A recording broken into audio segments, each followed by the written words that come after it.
Jon Jones is ruled with an iron fist and a Twitter thumb, but the empire is creaking. First came the injury, then the radio silence, and now a petition snowballing through cyberspace. 41,000 fans have already scribbled their digital signatures demanding the UFC pry the belt off his waist. Jones laughed it off with a single word: picograms, dripping sarcasm, but underneath that emoji lies panic. Because for the first time, public opinion isn't just jeering, it's organizing. Michael Bisping poured gasoline on the flames. He didn't whisper, he roared. "Defend the belt or vacate," he barked, accusing Jones of holding the entire division hostage. And the kicker? Bisping is betting Tom Aspinall smokes the legend if they ever step inside the cage. Picture that. The youngest champion in UFC history suddenly cast as the obstacle, the man preventing greatness rather than personifying it. That narrative cuts deeper than any meme. It pries open Jones's legacy and forces him to answer the question that's haunted every long-term champ. Are you still the hunter, or have you become the hunted? And just when it felt like the pressure meter couldn't climb higher, fans dug up an overlooked clause. Should inactivity breach a certain threshold, the promotion can legally yank the strap. By the numbers, Jones is flirting with that deadline. Each day he's not in camp drags the ticking clock closer to midnight. But the GOAT remains a cerebral chess player. He could be surfing Thai beaches to psych out Aspinall, or maybe he's paralyzed by the risk of finally meeting a heavyweight with youth, reach, and fearlessness. Whatever the truth, the fuse is burning. Belal Muhammad didn't merely lose his belt to Jack Della Maddalena, he lost a war between impulse and discipline. The plan was simple: drown JDM with relentless takedowns. But under the bright lights, Belal heard the siren song of striking glory, convinced his newly polished boxing could silence doubters. For 15 brutal minutes, fists flew, and the game plan evaporated like sweat on hot canvas. Post-fight, Belal faced the microphones. No excuses, no sugarcoating, just a raw confession that he abandoned his coaches mid-battle. He spoke with the hollow tone of a man replaying each reckless exchange on a loop in his head. The most painful part? He still believes he's the best welterweight alive, and he might be right. But greatness is often a dance with ego. One misstep and the belt pirouettes away. Coaches across the sport will replay Belal's regret in film rooms for years. It's a living lesson that technique alone can't guarantee victory when the roar of the crowd seduces the brain into ditching decades of drilling. Somewhere in the Midwest right now, a regional fighter is shadowboxing in a dusty gym, promising himself he'll never ignore his corner. Until the cage door shuts and old temptations whisper, Arman Sarukian sits atop the lightweight mountain, scouting opponents with a panoramic view most fighters only dream of. Rankings say he should hunt number 2 or number 3, but Arman is eyeing Paddy Pimblett, a man 8 spots south, yet beaming with pay-per-view wattage. Analysts sneered at first. Why risk elite status against a loudmouth Liverpudlian adored for walkouts and one-liners? Arman's answer is cold math. Paddy just sparked Michael Chandler, stacking a highlight reel enough to silence doubters. He owns a 6-fight streak and an entire nation's attention. Beat him this summer, and Arman doesn't just defend his position, he kidnaps Paddy's global fan base.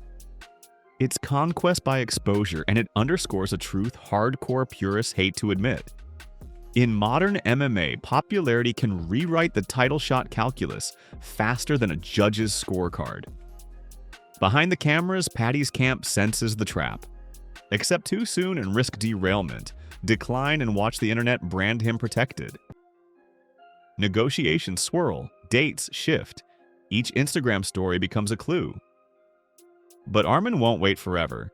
He's already booking 2 camps, one for a June firefight, another for the year's end, because keeping idle is career kryptonite. Ilia Topuria's gym echoes like a drum every time the reflex ball ricochets off his fists.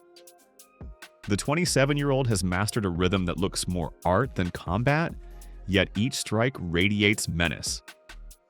Opposite him looms Charles Oliveira, a mercurial survivor who's danced on the brink of defeat so often it feels like home.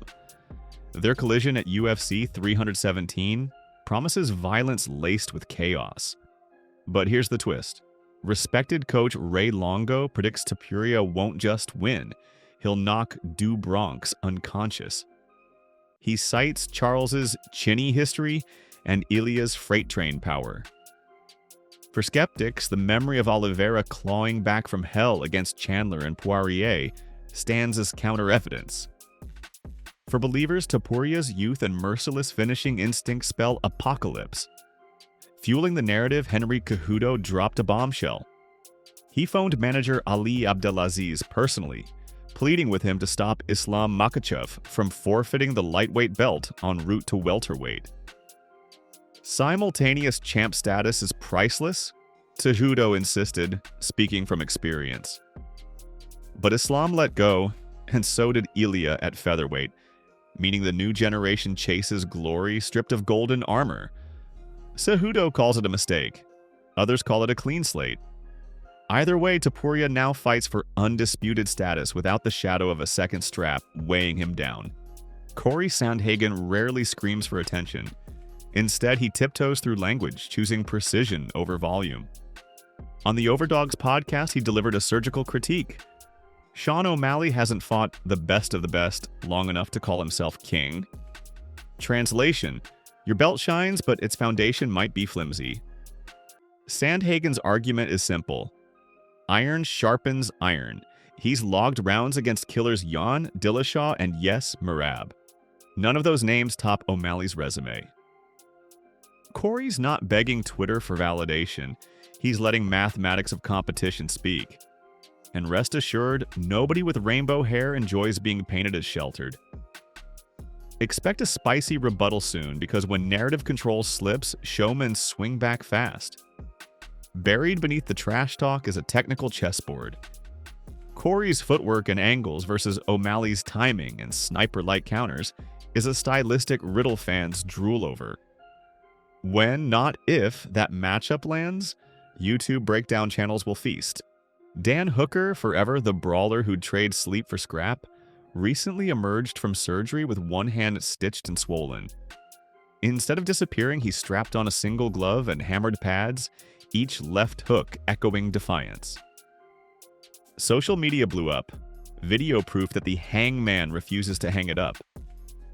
In combat sports, healing can feel like exile. Sponsors lose patience, rankings shuffle you backwards, and attention drifts to the next viral knockout. Hooker's one-handed session flipped that script. By staying visible, he reminded everyone he's still lurking, studying, sharpening the half of his arsenal. Doctors didn't compromise. And when the cast finally cuts away, he'll return with muscle memory forged under constraint, every strike packed with frustration and hunger. His coach jokes that training on hard mode turns fighters into monsters. History agrees. Michael Bisping won a belt with one eye. Aldo reinvented himself after leg decimation. Hooker's chapter might echo those tales if the hand cooperates. From the colossus of heavyweight to the hairline fracture and a bantamweight toe, this week proved MMA remains the most unpredictable soap opera on earth. Jon Jones must decide whether to silence a petition by fighting or surrendering, while Tom Aspinall licks his chops. Bilal Muhammad circles back to fundamentals, humbled but unbroken. Arman Tsarukyan plots fame through Pimblet. Topuria sharpens for Charles's chin, and Cejudo stands on the sidelines screaming, "Don't drop the gold!"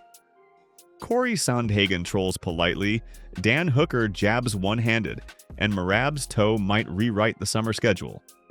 Each storyline is a live grenade. Anyone could detonate by sunrise. So what do you think? Does Jones owe Aspinall a date, or is the petition just noise? Will Bilal's lessons in humility fuel a comeback? Can Paddy's hype survive Arman's wrestling maelstrom? Drop your take below, because tomorrow's headlines haven't been written yet, and your comment might be the spark that lights the next fire. Until then, keep your guard up, your leg kicks checked, and never trust a quiet week in MMA.